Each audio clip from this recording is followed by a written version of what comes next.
Soki olingi otala émission ya Kambangu info plus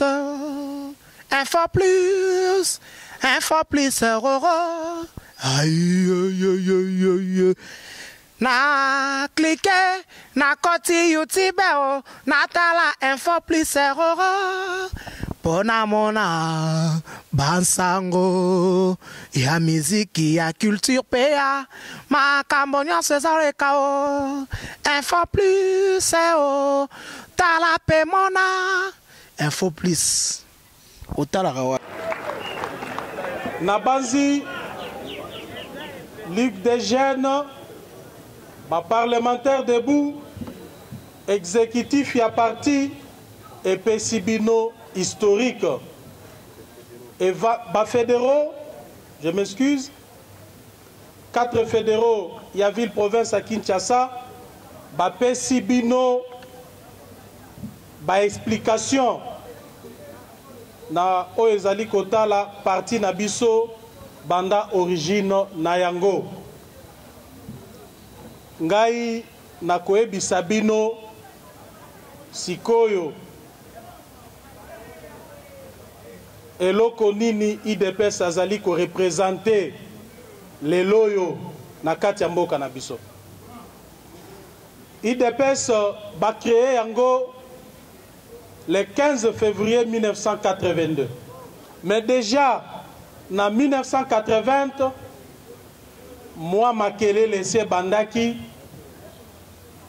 ba contact ezaki ko salema entre ba parlementaires pour être le 15 février 1982 et aboutir à la création de la parti Nabiso. Pour nini parti Oyo ezalaki créé, parti ezalaki créé pour défendre le peuple congolais. Pour barrer l'aventure ya Mobutu na dictature na ye. Parti Oyo ezali rempart ya peuple, ezali espoir ya peuple congolais. Parce que sans nous, Mobutu aurait fait 100 ans comme il le voulait. C'est-à-dire que ya lingaki akufa, mwana naye, tonani naye, azongi place wana. Ne signification en 100 ans, bozai koyoka, Mobutu topesio 100 ans. Donc, UDPS est télémis aventure wana. UDPS est exprimant ba demande nyonso peuple. Ma nyonso peuple azaki kolinga esalema. Mais étouffé par la dictature, to ba dictature, UDPS a bimisakango na polele. Na yango babenga kango parti avant-gardiste, parti du peuple. Na lobaka yango biso tozali awa pona ko démontrer te ndenge biso tozali makasi to toza parti munene. Oyo alingi amona yango te etali ye. Mais biso tozoloba na mboka Congo esengeli mutu nyonso ayeba que parti oyo mérita respect, oyo ezali ko mériter respect lelo ezali UDPS.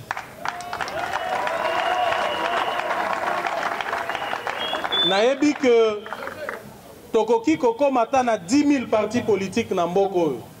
Ata tokomi na 100 000, mais biso UDPS bakolongolaka jamais place na biso. Tozali l'unique parti politique où exista à part l'MPR. Tozali l'unique parti politique où ils ont simaté face à des dictatures. Tozali l'unique parti politique où ils sont capables de mobiliser le peuple. Tozali l'unique parti politique où ils allaient défendre réellement l'intérêt du peuple. Jamais jamais trahir le peuple congolais depuis 1982. Jamais la compromission, na dictature pour contourner volonté à peuple. C'est ce qui fait de nous un parti du peuple, pour le peuple et par le peuple.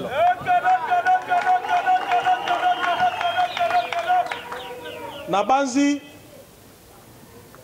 lutte na biso, lelo ezali ko placer biso parmi les 5 grands partis politiques en Afrique. Tozali parmi les grands partis politiques. Lelo yo, to relever défi au balansa ki biso. Balobi, ceux qui leader na bangwana Koufi, parti wana ekobunga. Lelo, to démontrer en face du monde que l'IDPS, non seulement que les partis politiques, mais ils ont commis l'état d'esprit.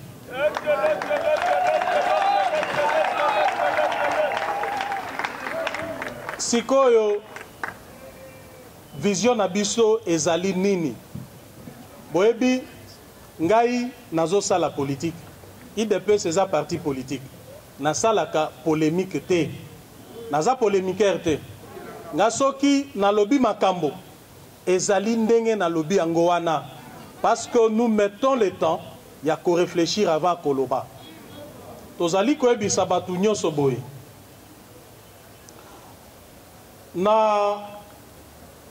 Après conférence nationale souveraine, transition et salemaka. Place ya biso batu bayokana babite IDPS sengela kende pembeni. Biso nyonso toyebi suite. Ba aventurier ba ekokota na mboko oyo, ba bengami na kombo AFDEL, ba memela biso pasi otoza nango lelo. Après guerre oyo AFDEL ememela biso, toke na dialogue na Sun City. Ba ennemi ya mboko oyo bayokani lisusu, ba ennemi oyo ya libanda na pe oyo ya kati bayokanaka lisusu bacha IDPS pembeni. Balobi soki IDPS aza na kati ya transition oyo tokosala bisala salate lelo toza wapi. Bomoni esika tozali kasi nakoyebisa bino boye. IDPS ebundi depuis 1982. To titoyer Mobutu. Courage au biso tozaka nango, ba père fondateur bazaka nango. Nous avons perdu des êtres chers. To kundi batu. IDPS a koufi si bana na ye. Et bon comme Angonga que transition salema bino moko boebi batu bayokani balobi te IDPS te. Mêmement na 2003 sikoyo bozoka makambo ezali kolobama opposition ekufi, opposition eza susu na Congo te, tozali kotalela soki wapi nga nazotu na bino soki opposition ekufi na mboko oyo nani mususu aki otelema, soki IDPS atelemi te na mboko oyo nani akoki kotelema. Donc biloko ndenge wana nakoki kondima yango te, nakoki kondima yango ata muke te. IDPS aza wana rempart ya peuple congolais.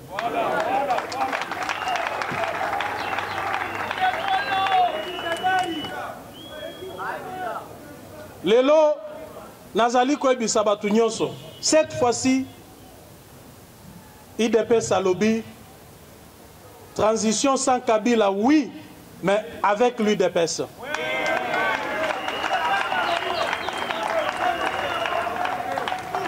36 ans d'élite, eza mukete. Boyebi, batu mususu, bazali koleka bipai na bipai. Balobi, te na IDPS, batu expérience bazate, po basala nanu te.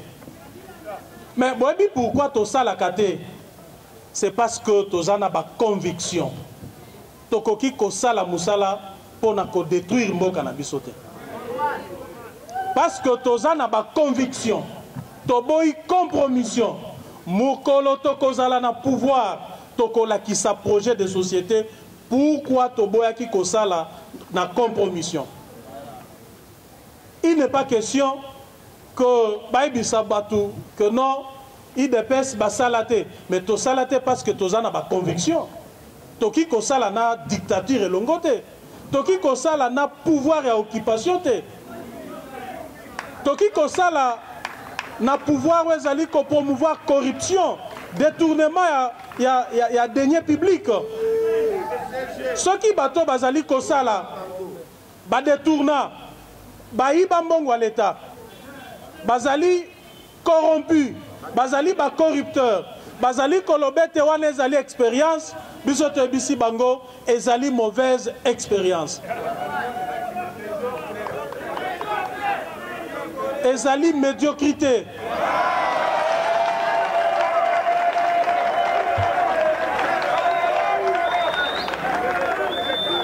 Toboya Kosala parce que nous croyons à un Congo prospère, un Congo bien géré, un Congo où tout le monde sera en dessous de la loi, un état de droit.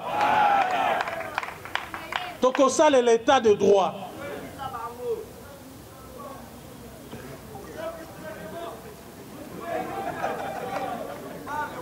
Naibisi bino que nako continuer nako assumer ba propos nangai.